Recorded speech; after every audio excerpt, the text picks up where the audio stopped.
This video is about pallets with boxes on them and in FlexSim being able to either handle the pallet in its entirety, so with the boxes on top of them, or just the boxes. This is a situation that is very common in warehousing. You often encounter situations where equipment, such as a reach truck, will pick a pallet from the racking and an operator taking the box from the pallet after it's transported by the reach truck. So, how to differentiate between the two? In this video, we will discuss the model, picking the pallet in the process flow, and picking the box in the process flow. So, let's get started. So let's start by taking a look at the model. We have two sources, a pallet and boxes, pointing towards the combiner, and the combiner will combine the pallet with the boxes, putting the boxes on top of it. The combiner is connected to the rack, meaning after it's created the pallet, it will put the pallet with the box into the rack. We have a transporter which will move the pallet to the first queue, pallet with boxes queue. We have an operator who will take the box from the pallet to a different queue called the boxes queue. So let's zoom into the sources and the combiner. We have the pallet source and the boxes source. Both the pallet and the boxes source are pretty default, except that on creation, they're setting a label. And for the pallet source, the object will have the label pallet with the value item, and the object is also the item. And the boxes, which are also items, are receiving the label box. So that becomes relevant further down the line. I won't go into detail on how the combiner works because that is pretty standard FlexSim logic and it's documented pretty well. What I will mention is we're combining via packing and we're putting a target quantity of 12 in, meaning the combiner will try to put 12 boxes onto the pallet. What is relevant here is that on exit, a trigger is fired twice to push to list triggers. And these lists are one and the same list called the stock list. And for the first one, first trigger, it pushes the item.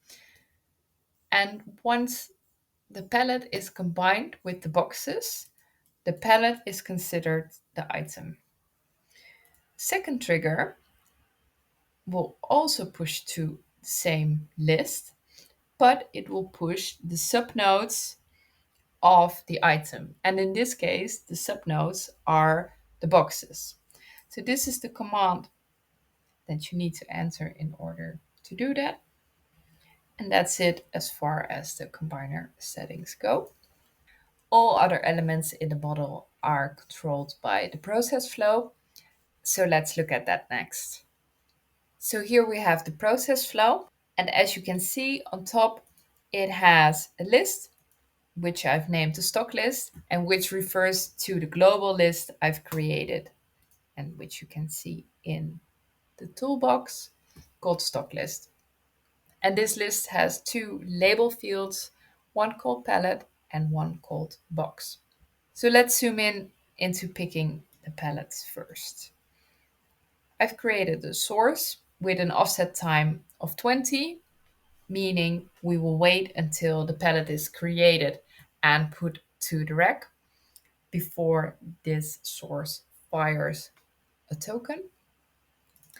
Next is a pull action, pulling from the list, where the stock list is referred. We're requesting and requiring one. We're naming the pull token pooled pallet. And this pool has a query where the pallet is not empty. So if I run the simulation,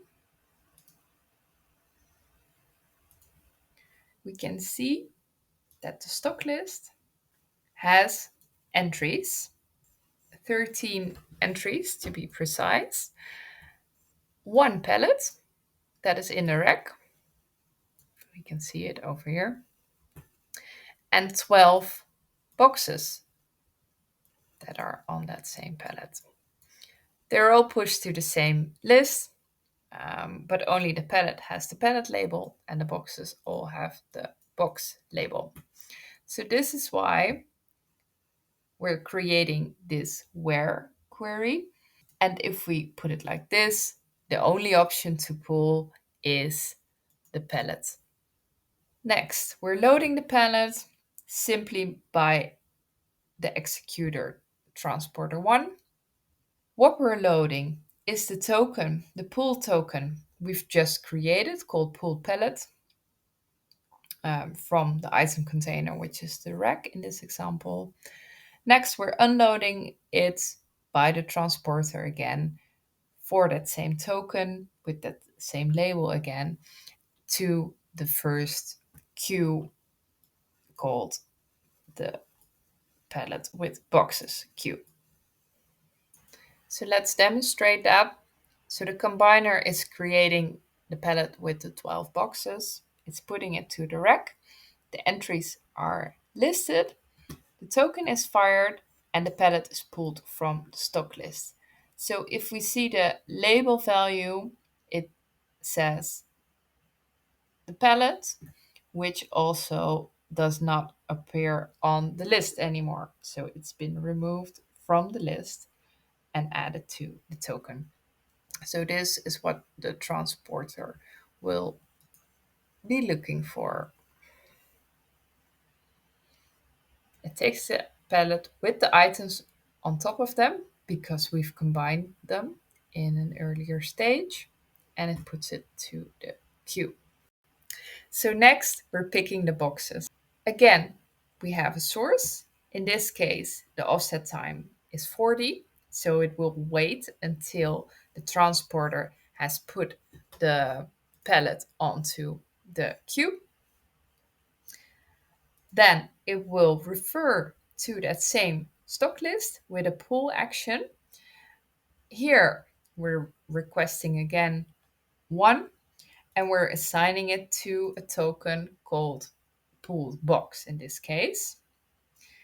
And here, our selection query is where the box, so that is the label, is not empty. So remember, if it was a pallet, then the box label is empty. If it's a box, then the pallet label is empty.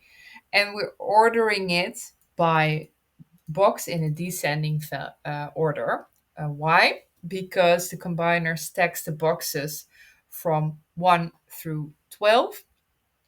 So 12 is the last box that is added. It's on top of the pallet. So we're actually not taking the first box because it's the lowest box on the pallet. The operator will take the item that is now on the token with the pulled box label. So that's the token or the item we pulled. And it will take from the queue. Next, it will unload the box. And for that same token with that same label to the boxes queue. So let's demonstrate that. The transporter has put the pallet onto the queue. Operator starts moving. And we see on the token properties for the label pooled box that the box was selected. It's now held by the operator. So that's why it says operator 1. And that's it. So that's how you select both a pallet and a box from that pallet, all from the same list.